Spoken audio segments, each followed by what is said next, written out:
what I love about our lovely 5D collective, mystics and not, is the opportunity to be with people who are emotionally aware, accountable, and did not lose their child self. In fact, those people will have either regained through good therapy with EMDR, child parts work, and somatics, their child self, and therefore become a whole self. And at that point, they're open to the infinite possibilities, like those of us who have always had access to our child parts. Thanks, Mom. So when you use your mind wisely, it's because you are independent and the left and right mode work together as friends, because you have the inner growth mindset and the ability to be a gooey, ooey, ooey little kid without having somebody scare you. Mother didn't scare me. And that's because she likes to have fun, as any other human being who knows how children are full of energy. So I got to learn the right silence, though, when it was time to stop, whining. And I got to continue, though, showing up fully and completely as a whole 3-year-old with a relationship of my lovely body, divine feminine, and my lovely mind, divine masculine. In fact, the heart body is what somatics helps you to understand. The pieces of your puzzle are all you. If you handle your charges, which we all have them, that's basic, then you're going to know how to easily, even without one day of yoga, to be in alignment and silence. Okay, so with that being said, this is secure attachment, functional adult land. We have whole 3-year-old hearts, and that's integration of the brain. Left and right mode work because whatever comes up is not going to have a story from your childhood. It's going to be like, can explore this. People who have a childhood that still carries on, they act like Cusco's, squirrels, Pinocchios, Peter Pans, Lost Boys, you name it. Okay, so before we keep moving forward on this conversation, I want to read some quotes, and I want to start with Jesus first. Forgive them, for they do not know. Blessed are those who believe without seeing. And the other one is turn the other cheek. Okay, so when you hear other people using Jesus, obviously you're going to use it in however they think of their humanity. And the people who are not whole 3-year-old hearts, they don't have their humanity in the forefront, because your 0-1-year-old is an attached panicky. Your 3 to 7 is shame submissive. Your freeze is of all ages. Your flight is 11-12, and your fight is 14-15-16. Thank you, Sue Martin, for my trauma basic course and other trauma courses with Somatopia. And again, people that are not attachment or trauma informed, they don't understand why the individuals who are continue to talk about self-compassion, or how they try to point out that people don't know how to love themselves first. So they go and date beneath themselves or chase people around. What it really is, thank you, Terry Real, therapist, unfinished business. So you go and marry your unfinished business for some people. Others, they continue to just date in their unfinished business. Patrick Tiahan, come on over, childhood trauma survivor, healed and healing and therapist. Both are online. Go look for them. And as Patrick Tiahan points out, his biggest childhood regret, or what is one of his biggest regrets because of his childhood being with trauma, was that it made him unkind. He also learned how not to chase people and to basically be with partners that are not with a complete emotional grown up there that can talk to them. Okay, so codependent types, there's the blamers who become victims, and that's because they think that they're doing you a favor. They feel they're always like, I'm doing everything I can. And so the blamer becomes victim, twist things from Cusco, they become squirrels. Martyrs or superiors, they actually feel that they are more smarter, whatever it is, so they impose themselves on you. And those are both low self-esteem individuals. They have indirect communication, passive aggressive. They don't know boundaries. They manipulate, but really what it is they also don't know how to allow each other to come to, be emotionally fulfilled. That's because they don't have bilateral integration. They have impaired bilateral integration. So when you don't have access to your right mode, here's where Daniel Siegel, thank you so much. Your heart and the right brain go hand in hand. And when you don't have access to this, you have no intimacy with yourself, but you also will therefore lack an intimacy, a deeper connection with another person, because the right mode is where our nonverbal signals.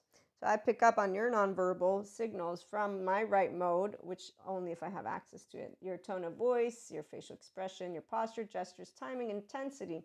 Now, if you have a higher social engagement system, then you're going to be present, attuning, and that means you're not coming up with some implicit bias, cultural bias, gender bias, whatever it is. You're not using your left mode to chit-chatter about me while you and I are interacting.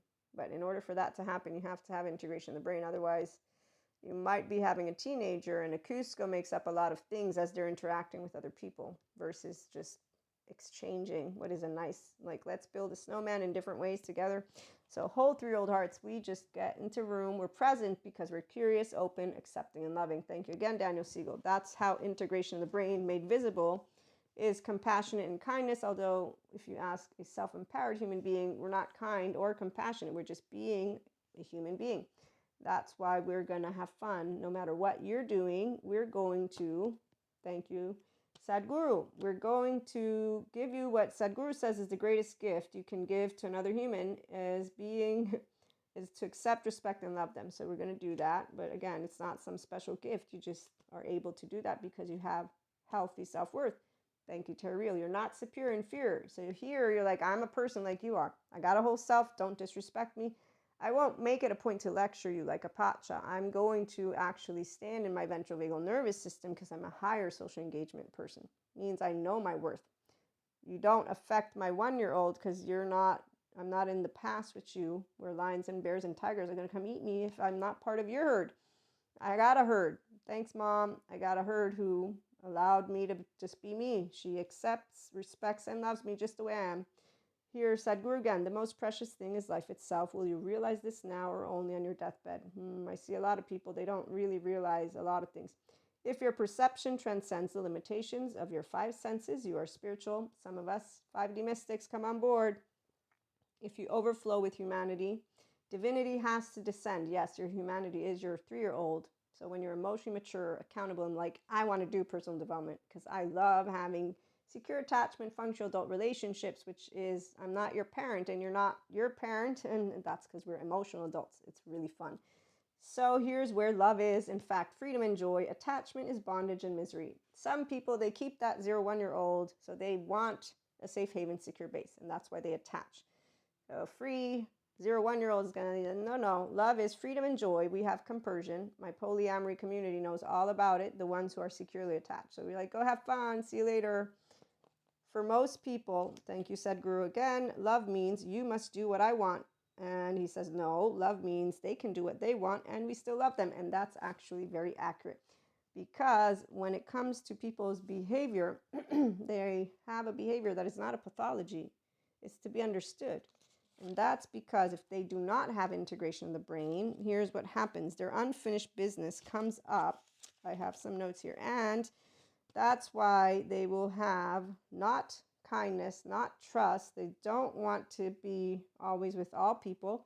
And they could reparent themselves to see their behavior from the eyes of their own higher self, which means that they would accept the charges that are there, not project it, and, excuse me, my voice, and basically learn that they don't have anything to be ashamed of, that they're not defective, that they're not in trouble. And this is one of the things of those who don't know how to love themselves first. When they meet a secure attachment figure, so when they meet a pacha, they will meet potentially the only safe haven person. So a person who says it's okay for you to be completely flawed and imperfect, but hey, by the way, this attitude isn't going to work. And the direct communication, because they're going to be looked at as a whole person, is what is beautiful in this era right now. So people who want to get a handle of their child self, let me hold on.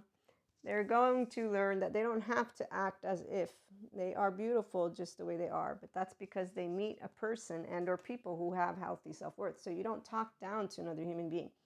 And our society is a reflection of disorganized attachment. People who talk down to each other, Cuscos, squirrels, they're not learning how to be adults. They're all their teenager version, which it's unfair. I don't want to do it, which is why somebody's going to be like, I don't want to do personal development. When on the other hand, you say, wow, I got emotions. And Now, emotions are really amazing. How am I going to keep bringing them forth? That's by exchanging conversations with people who love you, and they will support you, and we support each other unconditionally. So we are all flawed and imperfect, but our humanity is a whole 3-year-old heart. Tune in for more.